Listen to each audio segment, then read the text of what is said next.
Iti aglinawas apan ang bisbisita, dagiti opisyales ken dagiti department heads a konektado ti panakaimanehar ti merkado publiko ti San Nicolas Ilocos Norte, babaen ti panangidadaulo ni Mayor Mike Hernando ket na isangkat manen ti inda panang bisita itay bigat Miyerkules, Honyo 14, iti karaytoy atawen. Sigon ken ni Mayor Hernando ket kalikagom na ngamin a mapasayaat dagiti paset ti tiyandaan a dagitoy ket nabaybayan itay kalabes. Kunana analpasen a napintaan ti uneg ken ruar ti tiyandaan ken dagiti madama a matartarimaan ket dagiti comfort rooms dagiti canals iti wet section napasayaat payan ti lababo iti karenderya wenno food section iti paglakwan dagiti cooked meat a dagitoy ket naimuntaranen dagiti pagisabitan da dagiti lako da alongganisa ken madama a makalkali ti septic tank dagiti toilets iti ground ken second floor ti nasa o apas deck. Iti administrasyon ni Mayor Mike Hernando iti San Nicolas Ilocos Norte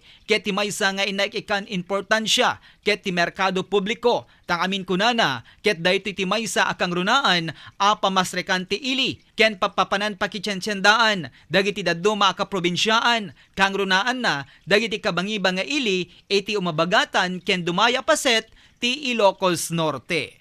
Nagkapo kami jay tiyandaan tatay, sagbangan na pang kami jay katuging, kadwak ni municipal engineer, ni Menro Head, members of the Sangguniang Bayan, ni Apo Vice Mayor, Kantino Motibiyang, ta na pa mi sinarungkaran, data palengke tayo, ta weekly ngayon kami sarsarungkaran. It's a regular visit for us to monitor the ongoing rehabilitation of our San Nicolas Public Market.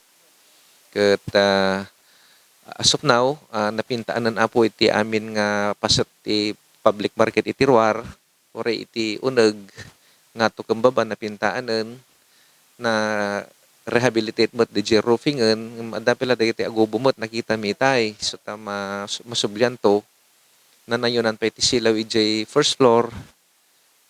Na sukatanan apo digiti pagi-salapayan da iti karkarne ijay meat iti cook meat section ijay mat karinderya na napasaya at moten ti drainage system digiti lablababo ti ongoing tataket diti drainage ijay wet market tapno ti kastaketal alisong rumor ti wastewater coming from the fish section wet section going to the septic tank. Kan ti sumarano pa i-rehabilitate ti kanal manipod ti palengke aging gay likod ti mini cultural ti apo iti papanan isot ultimo nga papanan ti waste water iti public market. Sir, dito toilets tayo, dito comfort room sa dito ti maysa nga may reklamo iti kalabes. Kumusta sir, iti panakapatarimaan na ta, nakita tayo iti bangir na ti amyanan ket napapintas sir. Nalpas ka dito sir. Adda duwang CR iti nga to ken ti baba. May nga para lalaki ken may nga para babae. Upat dati nga CR apo additional deto ita adda existing adda idin dati. Sorry. Ngam na rehabilitate isong nalpasen ngam hami pinausar kadagiti makitsenda ta madamang kalkalyen da septic tank na.